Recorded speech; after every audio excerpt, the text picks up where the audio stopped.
खुलुमबाय आं कमलि ब्रह्म बड'लेण्ड बुब्लिनि जानानै बयखौबो बरायना लाबाय दिनै 26 नभेम्बर 2023 नोंथांमोननो बड'लेण्ड बुब्लिया दिनैनि साना मानि थाखाय मिथिजायोबा दिनैनि सानाव मा हाबाफारि फालिनाय जायो नोंथांमोननो फारि फारि बड'लेण्ड बुब्लिया फोरमायगोन दिनैनि सानखौ भारतनि संबिजिर सान एबा कन्स्टिट्यूशन डे अफ इंडिया महरै फालिनाय जायो बोसोरफ्रोमबो 26 नभेम्बराव भारतआ संबिजिर सान फालियो जायखौ आयेन एबा संविधान दिवस होननानैबो मिथिनाय जायो 26 नभेम्बर इं 1949 मायथाइयाव भारतनि संबिजिर आफादा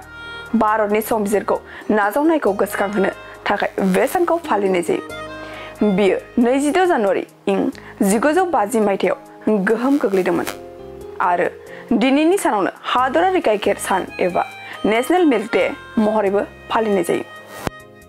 भारतनि गुफुर जांख्रिथायनि बिफा डक्टर वर्गीस कुरियननि जोनोम सानखौ गोसोखांहोनो थाखाय बोसोरफ्रोमबो 26 नभेम्बराव हादरारि गाइखेर सान फालिनाय जायो बेनि अनगायैबो दिनैनि सानावनो नेशनेल केक डे आरो अरा वारनिस डे महरैबो फालिनाय जायो नोंथांमोननो बड'लेण्ड बुब्लिया दिनैनि सानाव मा हाबाफारिजों मिथिजायो आरो मा हाबाफारिखौ फालिनाय जायो फोरमायबाय गोजोन्थों बाजाज